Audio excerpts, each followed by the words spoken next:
I'm Kara, and welcome to Soul Inspiring Business. I believe that all of us possess unique gifts and talents that allow us to serve the world and our own growth in the highest possible way. Our lives are an expression of our thoughts, beliefs, and actions. And here, we will explore businesses, thought leaders, and topics designed to inspire, helping propel your own growth so you can live your best and most purposeful life. Welcome to Soul Inspiring Business. I am so excited to welcome my friend, Josh McCallen. So thank you so much for joining us today, Josh. It's great to be here, Kara, and I love that you have the big show here, the real estate show. I always think of you. As a matter of fact, I follow you on all the Instagrams, and I love seeing you tour the homes and take care of the clients, and you do a great work. Oh, well, thank you so much. It's a mutual admiration for sure. Because as you've just heard, Josh is just incredible. He has started an incredible investor community called Accountable Equity, and we'll get into that in a little bit. But he and I actually met a few years ago because there was this amazing investment opportunity that I, in talking to you, believed in, invested in personally. And then we've been able to follow each other in this growth that you've had. And as an investor, it's been really cool to see. And so, when I was thinking about, gosh, what are the best guests that we can bring onto this show and really, share with our listeners? Of course, you were so top of mind because I have so much respect for you. Not just in what you've done from a business perspective, but also the way your family and, your just values and so much of that is just, you're just an incredible human, Wow. more importantly. Thank you so much. So talk us through, you've developed an incredible investor community. In fact, running investor seminars, quarterly, I believe, at some of the properties that you have, and just really doing so much to help investors and educate and bring investors together, right? But talk us through the beginning. So how did this all start for you? Well, it's so nice. By the way, that's an overly flattering introduction. Melanie and I are always honored to have you around at our events. I think you've only been able to come to one, but I know you've been following us. So we met, my wife and I met about 27 years ago. We've been married 25 years. We're that family with the 10 children, which is a gift. I'm one of two. So my wife always says, first of all, I thank her because it's way harder to be the mom of 10 kids than it is to be the dad of 10 kids. But in the business world, we started off one step at a time. In the 90s, we bought a small little home in a college town, and we learned how to rent out part of it. And that did get the gears going, where we saw real estate as a good investment for our family, but also a nice little way to pick up some cash. Fast forward, we ended up spending time really digging into our careers. Melanie was a teacher for a period of time. I was as well. And then I had this great opportunity, and we both jumped on it to live in Europe and run a property that was a hotel, but also a study abroad campus. And that changed our lives a lot in the early 2000s, really helped us. As a matter of fact, we only lived in the U.S. We would visit the U.S. once a year. And so in 4 years of living in Europe, we barely came home to America for more than a month. Wow. And it was super cool to get immersed in Austria, which I'm not Austrian, but boy, do I love their culture. It's a sleepy little, sweet little country in the Alps. And we lived in a village. And that impacted a lot of what we do today. You've seen some of the buildings we do and the way we invest in resorts. And what we took away from Europe was this connection to nature, this connection to outside, a simpler way of life. Now, when we were there in early 2000s, remember cell phones back then were like a nice little thing, but they weren't a big deal. They were like a lot of buttons to push to do one text message. You had to hit the 6 a bunch of 7 a bunch of times.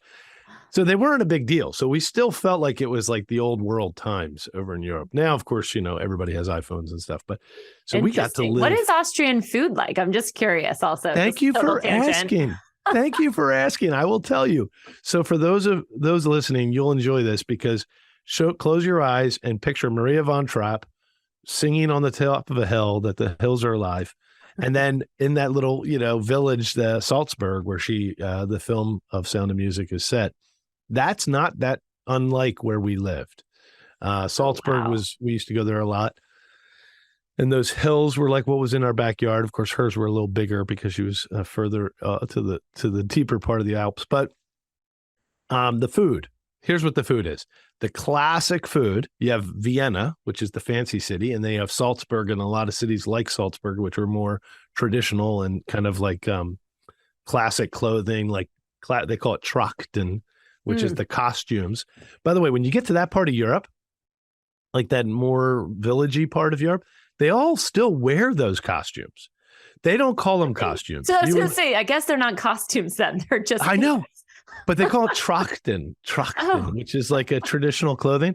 And they actually, at least last time I was there 10, 15 years ago, they were still wearing it like on a regular afternoon. You might go to the bar and you'd have two like senior, like farmer, kind of homeowners. And they're wearing those button-up shirts with the jacket with the bones in it, and it's got little swirlies in the lapel or whatever. And you're like, man, that like's right out of the movie, when Captain Von Trapp comes down the steps. But so there's a lot of that old world tradition, and it all goes back to nature. And we had a great time. And so today we have the wonderful privilege, after a bunch of little life incidents, to build beautiful resorts, and we do it with a lot of investors, and we get to enjoy them together. But there's a lot in that story, Kara. Where would you like me to go? Gosh. Well, there's so many. So I think I'd love for you to tell a little bit more. I know a little bit of this story, but when you came back, right, you were working with, I believe you started working and doing project management, right? Luxury house flipping. Yep. Yeah. So let's get into that, because that probably set the stage for a lot of now what you're doing. It does. Partner. Yeah. And forgive me for not telling you the food. You'll know two types of food. I forgot to tell you. The sophisticated Vienna food is the Vienna Sacher Torte, which is a fondant covered chocolate cake with, I think there's a jelly in the middle, which I'm not a big fan, but they love jellies in Austria. But the richest, darkest chocolate cake. And you're thinking to yourself, ooh, sounds nice. But in Europe, they don't put much sugar in it. And I remember Americans and Europeans with their sweets. It's actually, once you go to Europe, especially Austria, and you start to eat their sweets, you do appreciate it more because it has like a less over-the-top sugar, lots of flavor, and it makes you want to drink a coffee or a tea, which, there you go. Sorry, that's there Vienna. You go. And then you go to the villages and they sell you the Wiener Schnitzel, or even in the city. And a Wiener Schnitzel is a meat pound down pretty thin, with like a thin bread and then fried, and it's kind of large, and they love with their frites and pommes frites, which is like a French fry. So that's like a classic. And then salads are like totally different than our salads, and they're a lot like the cold salads you buy at a grocery store, but where there's like mixes in them. All right. Lots of interesting things. I could tell you all about the Leberkuchen. I love it. So not the fanciest food, but like hearty farmer food is what I think of when I think of Austria. Now, when we got back to America, for those following this crazy story, we had a dream. I remember Melanie and I came back. We had been pretty frugal, so we had a little savings. Ironically, coming back from Europe with the savings may not have been the best idea. We should have been less frugal. But we came back and we had no career left, because I'm like, well, what am I going to do? I don't want to stay in university work. I said, let's get into land development. And it was a dream on the wall. And actually, I took steps. For those of you who want to figure this out, there's something wise about these steps, thank God, in hindsight. One was I got into lending, and I became a broker of loans, thinking that was, first of all, a lower barrier to entry. You can get in. Tomorrow, somebody will hire you to be a loan broker. But you'll start to understand the math of real estate. And maybe that's something we could teach in this call a little bit, the difference between home ownership real estate and business real estate. There is a difference in the way bankers look at it. So if you want, I can come back to that. We can do a little masterclass. Yeah, that'd be great. And that's how I got into land development, because I figured if I could meet land developers and I knew how to get debt for them, that I would be in the conversation. Well, it didn't exactly go that way. It was a series of many months meeting one good person, first from a referral to meet, oh, you have good ideas in real estate. You should go do this. I had been studying real estate as an amateur living in Europe, reading English written magazines because that was the boom, right? I lived in Europe when the early boom of the 2000s went crazy, right? And I felt so frustrated because we owned no real estate, and we were every magazine that came back from the US, or even back then internet was okay, but it wasn't as important to me. It wasn't as common to use every morning. So every magazine I was reading The Economist, and they were all about the housing boom in America. And I'm like, damn, people are picking up equity appreciation just in their sleep. Right. And a year went by and the house costs more and they didn't do anything. I'm like, man, I am missing out. So then I get home to America in 2006. I had been reading The Economist, and The Economist kept saying there's got to be other ways to buy real estate because as this price inflation goes on, it'll make it less affordable. So I don't want to get into all the heady stuff I was doing, but I ended up going to universities when I got back and talked to professors at Wharton. I was writing to NYU's real estate division, and I was trying to concoct a way to sell homes that you didn't have to put the debt on the full building. So this is a long story, but what I was trying to do was, you know how it is. I think you sold new construction back then. I did. Yeah. It took to buy a townhouse, which in the old days, when you and I pre the bubble, we thought townhouses were affordable.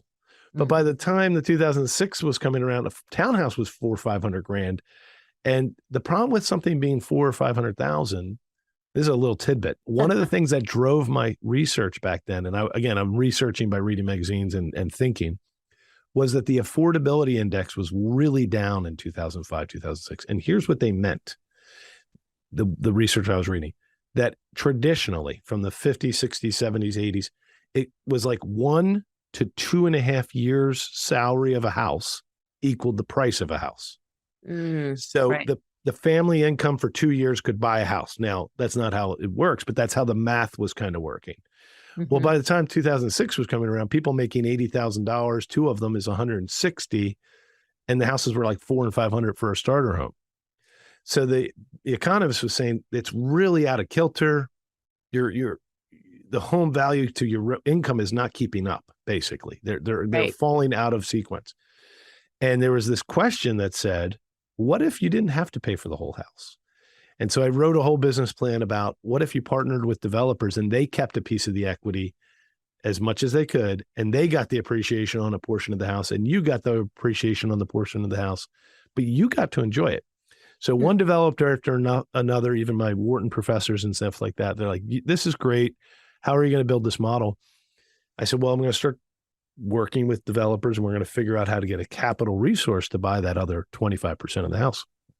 And we're going to let that be owned as an investment for somebody else." Anyway, lots to tell you there. Wow. It was such you a could great make that argument. I mean, now too, right? With Exactly. the way that, So, and my theory was that instead of owning the upside of the house, what if you let somebody else have a piece of the upside? Now, what we're talking about sounded crazy because it's about families' homes. Turns out two groups actually created something like that. And for whatever it's worth, things like that don't last it through crashes. So I'm not sure it exists anymore, but you could look it up. It was called equity sharing and things like that. But in the meantime, what I was doing was arguing to developers, what if selling that same townhouse for $450,000, the incomes could be $70,000 times 2 is $140,000. Now there's more people in the region that could have bought that house. And the more people in the region, the more pass through or success you'll have at the close ratio. And so that's what got me into a bunch of meetings. And so I kept meeting developers. I've never shared that story on a podcast. I hope I did an okay job, but that was why I love that. a developer met me. A developer ends up saying, "I like what you're doing. I like your business model." I had written a whole book about it. And they're like, "Instead of running that, I'm just going to hire you into my family office." And that's how I jumped from developer, meaning conversations, no money, to working for a developer who had a wealthy family office and was building companies. And so he just pulled me into his company. And from that point forward, a lot of things changed. And that's when I built houses. It's really interesting too, because I think that that story just shows you like I love hearing the unfolding, right? So like to get curious about what do I want to do? Okay, land development. How do I do that? Well, this is one way. And then just being like focused on, continuing to ask the questions, get in, relationships will propel. I believe relationships are everything in business. And, so having the more conversations you have, the more relationships that you have, the more clarity you have on kind of also what you want to do, then when the right opportunities unfold, you're ready. It's like, the universe just guides you in, you into exactly where you're meant to be. So that's a very cool story. Thanks for sharing. And just to finish, so that gentleman ended up, not necessarily wanting to do the idea that he originally liked, but he's like, you know what? I like working with people like yourself. Let's collaborate. And I have a problem. He had a problem at the time. He was really, in the middle of a bunch of construction projects. And so that's the pivot. How did I go from talking about building buildings to building buildings? Was something we call human capital. All we did was put ourselves in the breach. So at that time, you couldn't find contractors in 2005, 2006, right? Everybody with a truck that had a ladder hanging off the back, you would probably like wave at them at the Wawa and say, hey, or at the store, may I ask you, do you have a business card? Like everybody was booked. Right. And so what happened was that the people who were running his projects were so overbooked, they wouldn't come to the projects. Mm-hmm. So his theory was a great theory. He said, Josh, you go to that project every day and you stay there until that damn project's done. And when you do that, you learn how to build.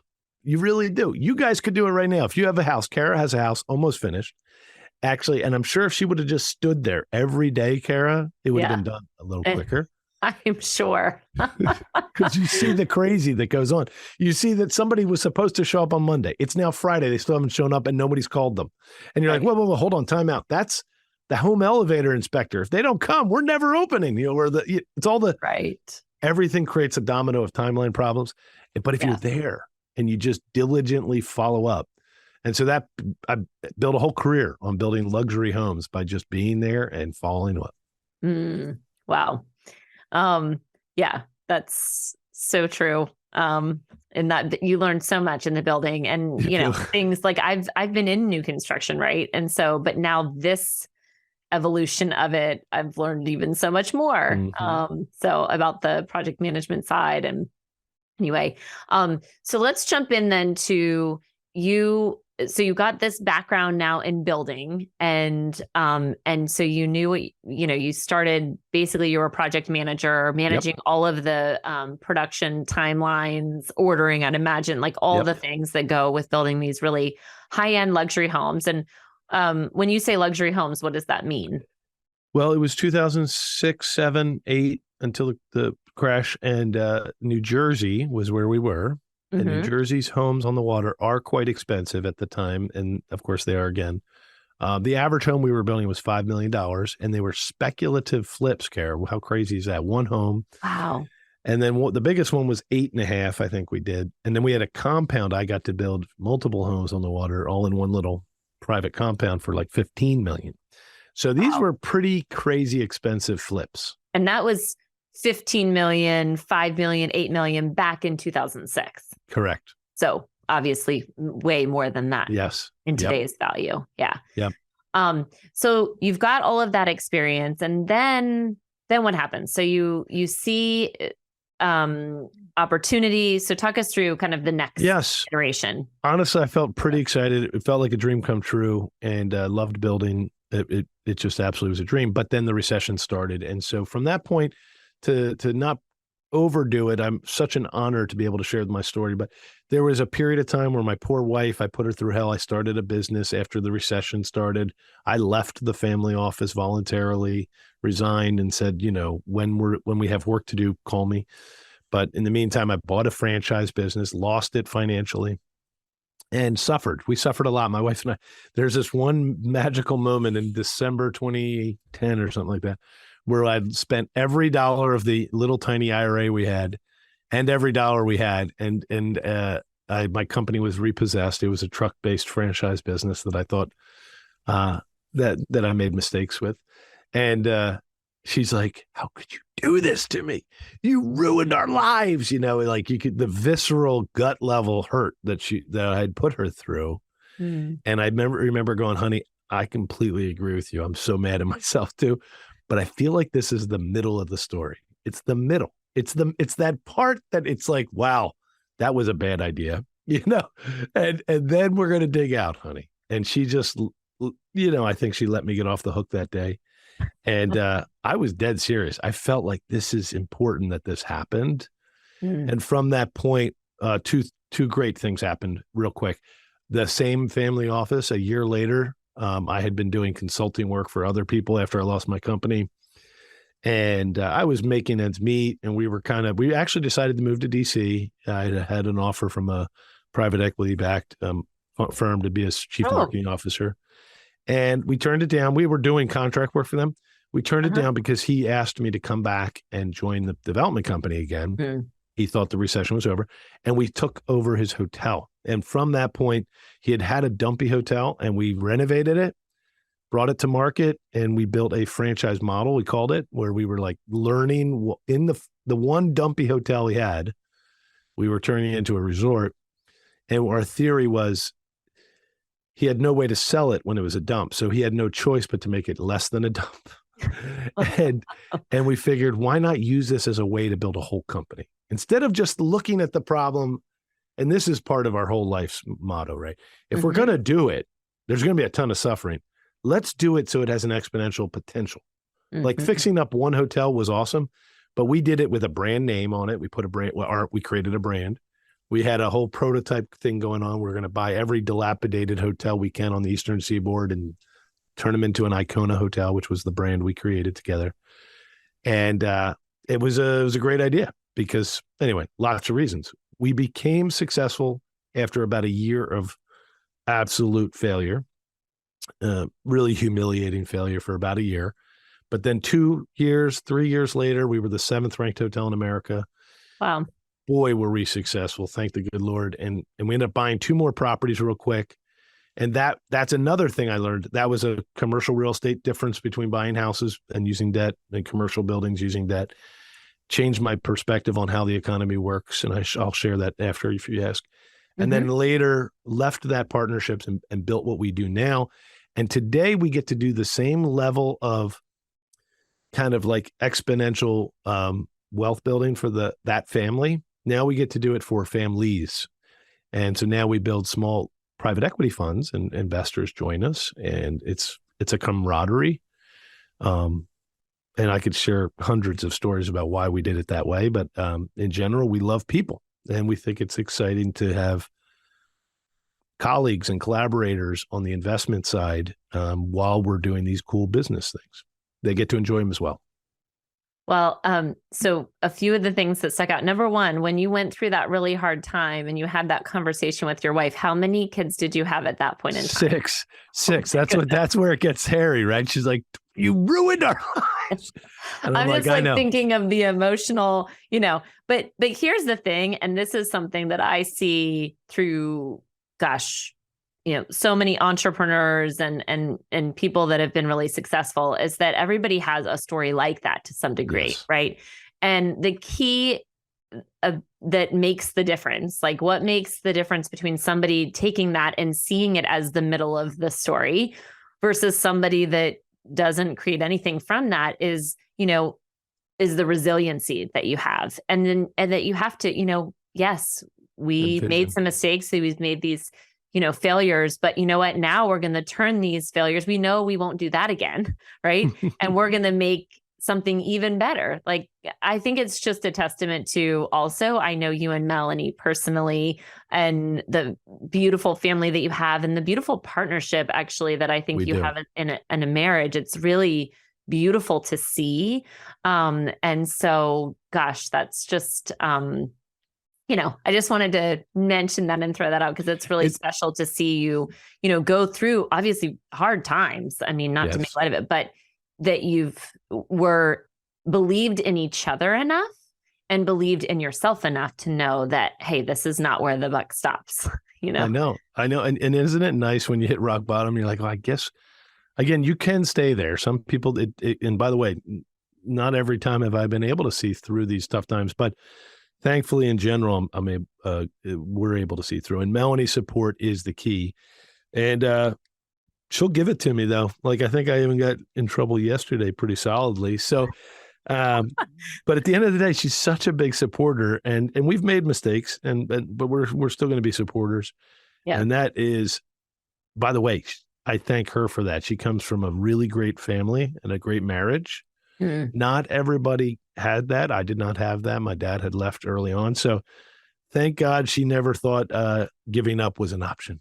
Yeah. I probably would have thought those were options coming from a divorced family.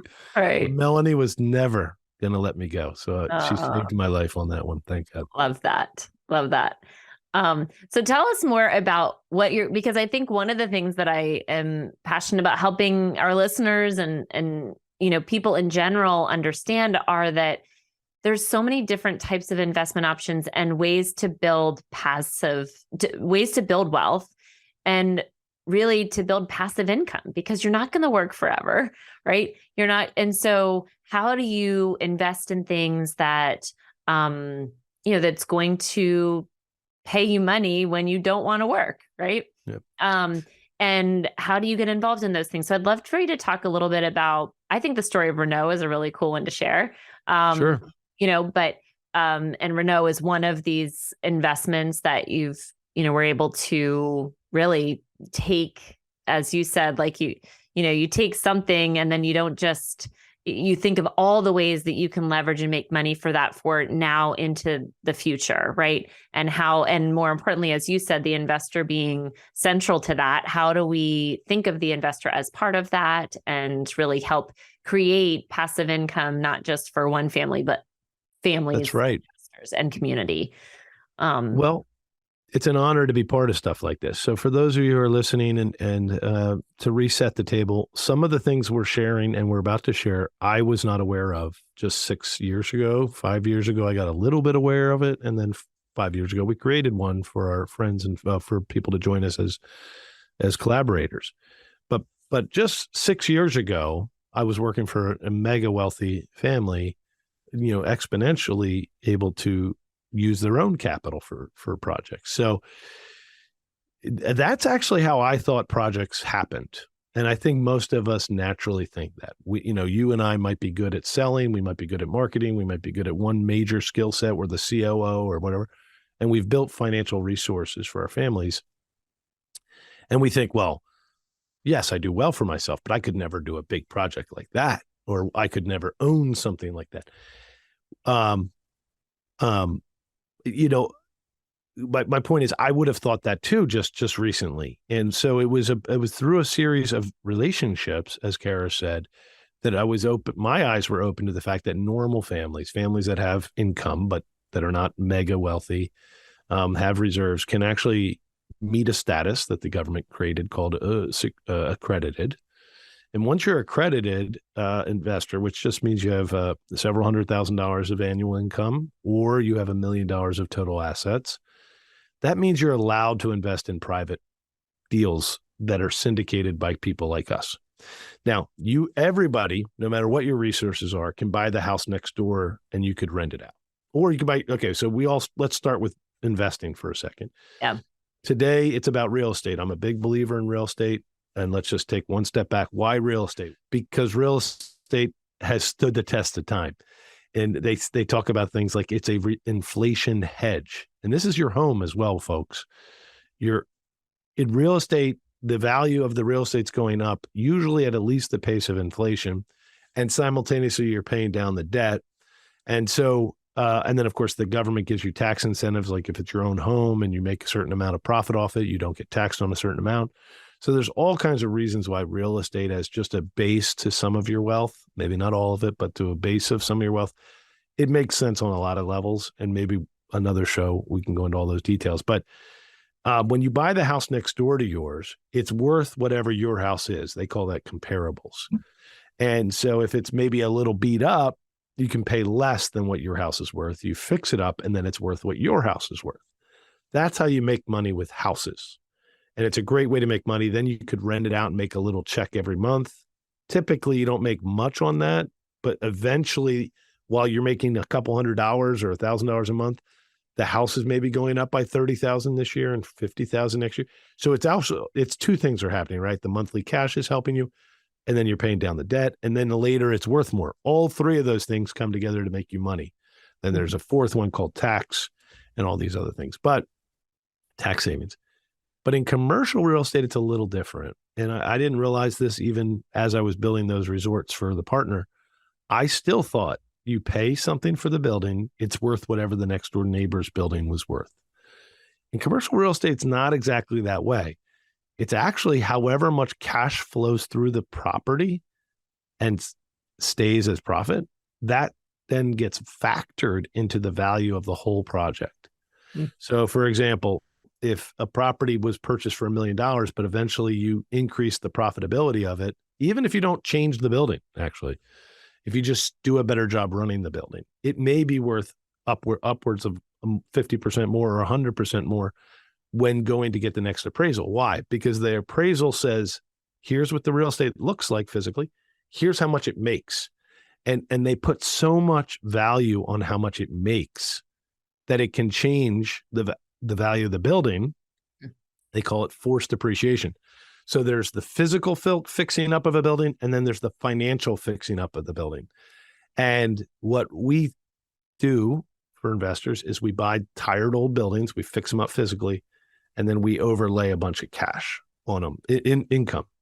And then that's called forced appreciation, and it changes the building. And then you can borrow money against that. So I don't want to go too deep on that, but that's a little primer on how houses are valued differently than commercial buildings. And I'll use Renault as an example if you'd still like me to, Kara. Yeah. So again, but like you closed your eyes in with the Austrian story and tried to picture the mountains are alive. Here you get to picture a tired 150 some, I think we bought it was 155 years old, winery in New Jersey. You know, back then the East Coast was important for wine, obviously, because most of us lived here on the East Coast near New York back in the 1800s. But it hadn't been fixed up since the 70s, and it was so awful, and it had a stankiness to it, and bad design ideas, and just really beat up. But we saw some value in it. We bought it for $5 million. It was 200 and some acres. It had a golf course, a hotel, and a winery. I was enthralled by the name and the fact that the brand name had been around for 155 years. That's not normal, right? Picture how many companies exist in this country that haven't closed in 155 years. So I was enthralled by that, but I didn't know how to make money with that part of it. So I said, hold on, we'll make money. We'll make this place gorgeous. And I'd done some research, and we all noticed, many of us guessed it, but the research backed it, that weddings at wineries are very hot and very popular for about a decade plus, and probably forever, but right now they're on a real tear.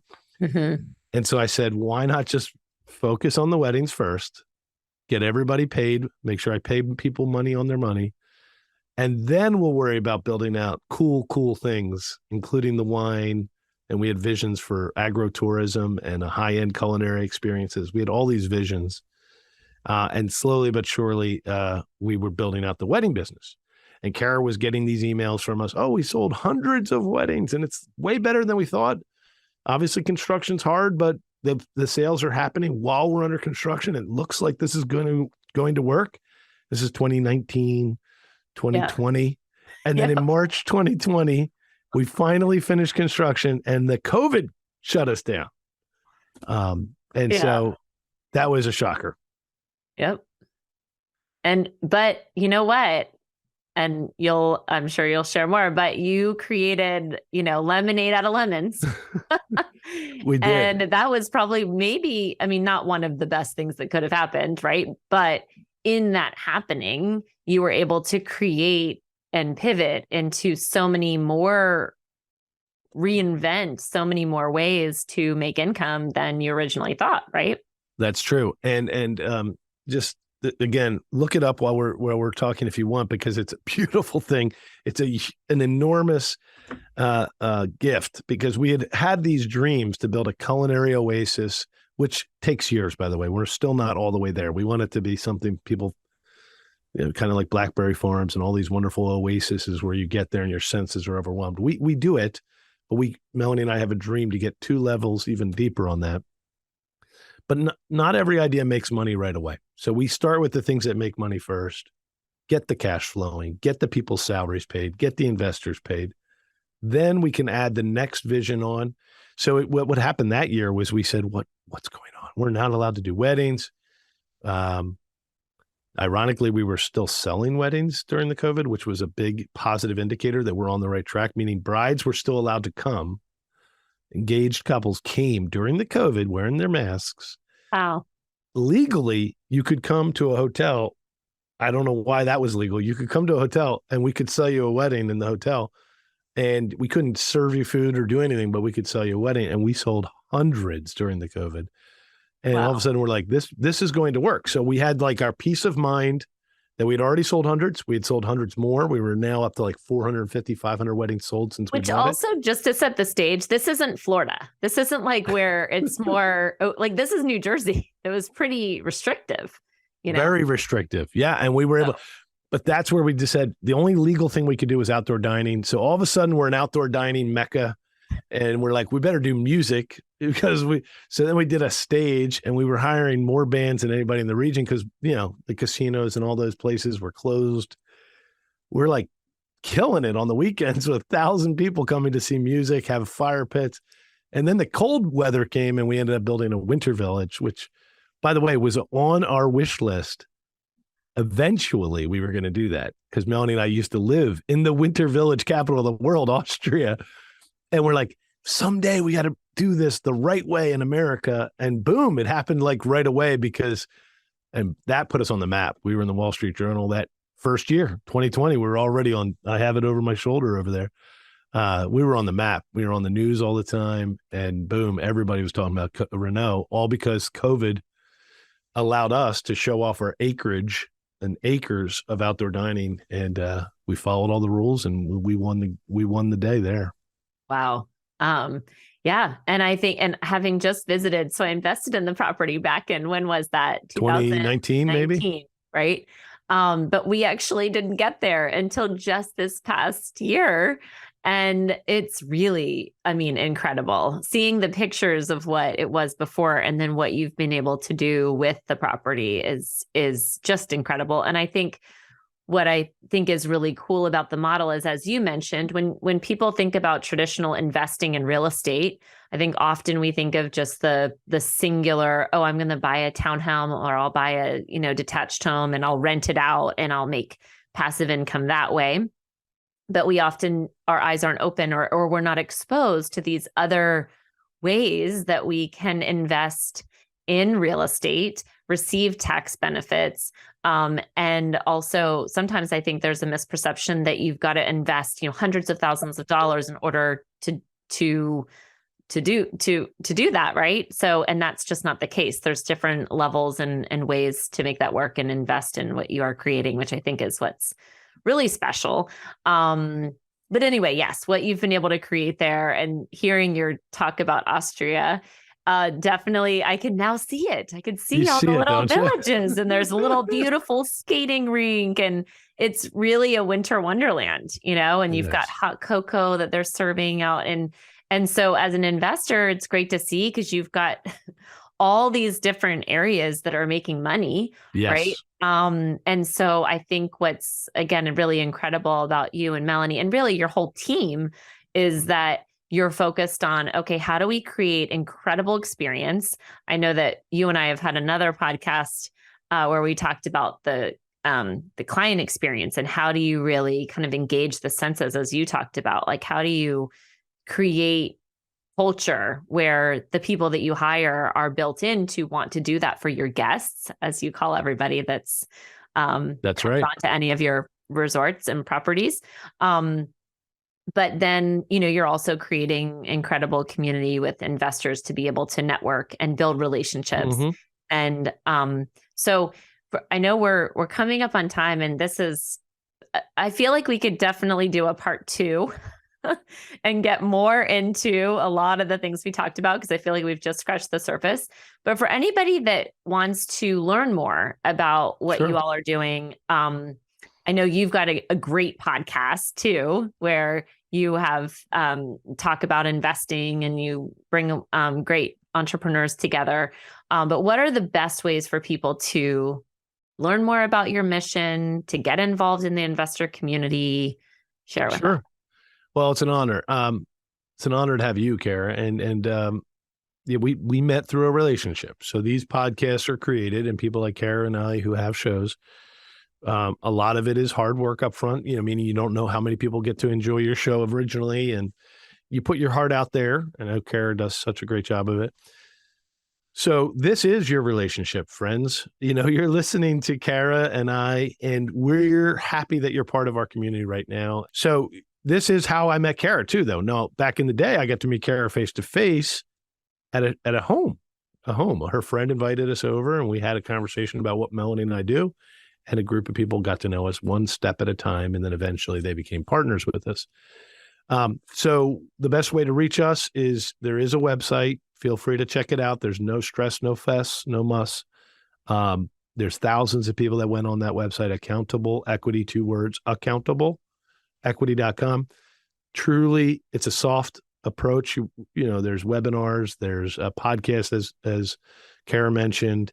There's events we do. Everything I just mentioned, you can do even if you've not invested. And then if you invest, I do think it's more rich. You get assets, but you also get access to even more in the community. And there's no cost other than being an investor. So accountableequity.com. Now, if you love podcasts and you want to hear more about, I call it an audio mastermind, like what Kara's doing. That's what we do too, where we just try to have you learn from people that are doing things differently than you. That's called capital hacking. And what we're trying to do is find efficient ways to put each other, give each other value. And so those are the best ways to reach out to me. It's an honor. Come visit. One of the resorts is actually not far from Kara. It's Kent Island Resort. And that's also very pretty. You got to go check that one out. Yeah. And funny, that one, I think we invested a little bit in that one as well. And it's really been special to see, anything that you and your team have touched have really just transformed. And I think that in particular, Kent Island Resort, wasn't that one of the few resorts where the town actually asked you if there was anything more you could do to the because and normally you don't get such town support, right? We do get good more. But typically they like us. Typically the towns like us because we take care of things. That's a good thing. Yeah. But I think, didn't they ask you to build more or something like that? Or there was they're some supportive. Story, but they're supportive. It's this town here in Renault. They're definitely eager to see us build as well. Yeah. So just bottom line, if you're in the DC metro area, want a quick getaway, the Kent Island Resort is a great one. And, definitely check Josh out at accountableequity.com. We'll include all of that stuff in the show notes, but it has really been such a pleasure and an honor. I learned so much when I talked to you, and just love like I said, just amazing human that you are, because you just have such a warmth about you, and I just really appreciate your willingness to share. Thank God. Thank you so much for your kind words. I don't know how I'll ever repay you. I feel the same about you, and anybody that works with you, I'm sure feels it. You have great culture in your town, in your team as well. Thank you. All right. Thanks so much. We'll talk soon. All right. Very good. Well, how do you do your production? So you have a third-party production group that'll take this? Yeah, so they'll take that, and then I do an intro. They don't do a ton of editing one way or the other. I mean, I used to do it myself, quite frankly. I can't believe you did that. It was just on GarageBand, because it's really easy to do once you learn it. I mean, you just, it's pretty easy to cut. But I don't do that anymore because it's just too much to do. To take on. So they produce it. They get all the cover art, all that. I think we have, I'll have to double check. I'm pretty sure I have your bio and all that kind of stuff. But if I don't, I know I can reach out to Amalia and get anything we need there. And then what we'll do is they'll send an email the day we go live just to give you a heads up so you can share it with your friends and all of that as well. So thank you. Thank you, Kara. Have a wonderful day. Question for you. I'm all yours. I do feel like, and I know you might have a hard stop. We're almost. No, I think I'm okay. At 4 I do, but I have a few minutes. Okay. Number one, I think we may want to do another. I mean, I feel like there's just more meat we could do if you wanted to schedule another podcast to get more into. There's just a lot of different topics that we couldn't even dive into because I wanted to make sure we capped it at around 45 minutes or less. So. If you're open to that, I'll send another link. And I can think through some of what those might, maybe it's like how do you evaluate different properties or what valuations, go into it. I'm just thinking off we could also, or we could go more into the legacy asset investing or whatever. Yep. Or we could explain the way these funds work. How they work, how people find out about them, what other ones exist, how do you meet people like Accountable Equity? There are other ones out there. Mm-hmm. I think actually that would be a great one to talk about because I think that that we've got this is like almost part one. Then part two is how do you find these kind of groups? If not you all, like what kind of things do you look for when you're evaluating, things like that, so that people, the average consumer knows what to look for. So I think that's a great idea. That'd be great. I will send that along. And then also, do you know of anybody else that you think would be like a good fit or somebody, to reach out to? So, I mean, anybody I've recently had on my show. So I had a stem cell. I mean, it depends how health. No, you don't want to go into health right now. You want to stay focused on real estate. So I had a self-storage person on. I don't know if they take investments. They're very interesting though. Yeah. I definitely can introduce you to a wonderful lady who runs a self-storage business. You would like her a lot. Mm-hmm. Yeah, that would be interesting to understand. Corinne, I think it is. And she's out of Philadelphia area too. Okay. Who else did I recently have? I'm on a lot of shows with Whitney Sewell. That would be a good resource. Whitney Sewell owns the show called the Real Estate Syndication Show. Very big. There's another, he's not real estate, but his name's MC Laubscher, Cash Flow Ninja. He's an investor with you and I. His show is enormous, millions and millions of downloads. And, actually, and what was his name? MC. It's he's from South Africa, so his name is very long. So he just uses two initials, MC. Okay. And his last name is Laubscher, Laubscher. He's wonderful. He's absolutely wonderful. His specialty, not only does he's like a little bit like JP Sears. Not as funny, but more like sovereign and freedom and that kind of stuff. So that's, he does talk about that, but his investment strategies are really he's definitely knowledgeable. He's done almost 1,000 shows on alternative investing. So you could pick his brain. He has a book called The 21 Cash Flow Secrets, which is 21 different cash flow investments you can do. Oh, cool. He mentions us twice in there, which is great. That's awesome. He's really great. He's an investor with you and I. He's big. He's a big investor. He's put in every deal, I think. And, wow. He comes and sees us. He just did a show with me last week. Boy, he's so fun to listen to too. He has all these like little teachings. His core skill is whole life insurance investment, using it to make investments. Have you heard about this yet?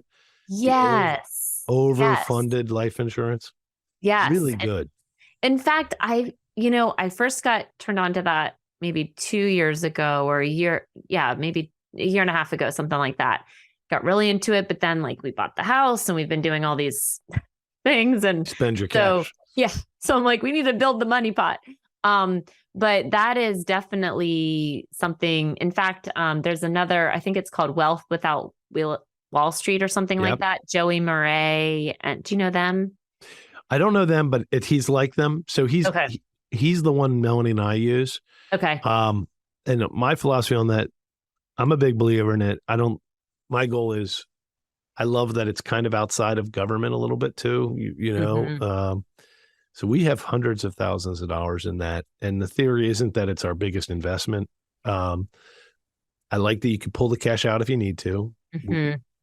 You know what he does? He puts his money where his mouth is. Whenever he invests with me, he sends money from his life insurance policy. So I think that's what is interesting. So then you pay, I guess, the interest while you've had that taken out. You pay interest on it, but the idea is that you're getting higher interest and that's Right. growing. So it's correct. Like you're making money. It's almost a mind bender, and I haven't even wrapped my head around it. So basically, if he's making 5% on the money there, paying 5.5% interest on it, he wants me to give him a yield of 8%, meaning a preference. So now if I give him the 8% back, he's made more money than the debt cost him. That's how he's thinking about it. Right. His life insurance is growing at 5%. Right. And my thing's growing twice, right? He's getting his preference payment and then the asset's growing. So he's using the same $100,000 twice. Right. And it's a mind bender. It's like, yes. I can't. So what he's got is two assets growing. Yeah. One's paying the debt of the other one, but it's hard to understand, but it definitely makes you feel better. I love it. So for Melanie and I, we haven't used any of the money. Yeah. We just feel good that it's like our last resort. It's like our last cause for that money is sitting over there. Right. No, because I've just been, now that like we're through almost, the house project is like almost done. I'm like, now I can start to think about some of these other things. And really, I mean, I should have been thinking about them while the house is going on, but you don't just only have so much. So, that's kind of the next. So I'd love to talk with him. So I think you and he will, first of all, you'll love the guy. He's got a couple kids. He was a professional rugby player. That's how he got to America. He's just very, very cool dude, actually. Oh, he's cool. our age. Just a wonderful person, actually. And he and his wife, they love coming out here, and they have a couple little kids. I think like 5 to 6 is their oldest, probably. Awesome. And maybe littler. So I'm going to do an intro with him right this second. Awesome. Because I think he'll open up a lot of other ideas you might want to interview too. Yeah. Be great. And then I'll introduce you to Corinne as well. Okay. Yeah, that's great. And then the Whitney, do you feel like she would be a good? Yeah. Well, that's a dude, actually. It's a gentleman's first name, Whitney. Okay. But he would be wonderful too. He's also a big investor with us, and he owns one. I love it. So some of our investors have some of the biggest investing podcasts, period. I love it. Those That's two, amazing. both of them. Yeah. Scott, hey buddy. Hey there. I'm not going anywhere. Can you just sit on hold for just 30 seconds? I'm going to get off another call. All right. Sorry about that. So, I just realized it's 4:05. Sorry. Isn't that cool? So yeah, MC Laubscher 6 million downloads on his show. Wow. And Whitney Sewell 3 million. Isn't that great? And they're That's both amazing. investors with us. So our community is pretty cool, actually.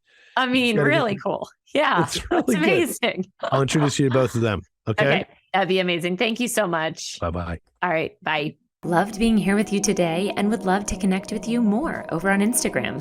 My handle is linked to the show notes, or you can just type in @Kara-Chafin-Donofrio. And I have something special for you as a free gift, my Dynamic Life Journal. This special book has the power to really help you live a soul-inspired life. Go to freegiftfromkara.com. Easy to remember, freegiftfromkara.com. Until next time, beautiful people, sending all my love.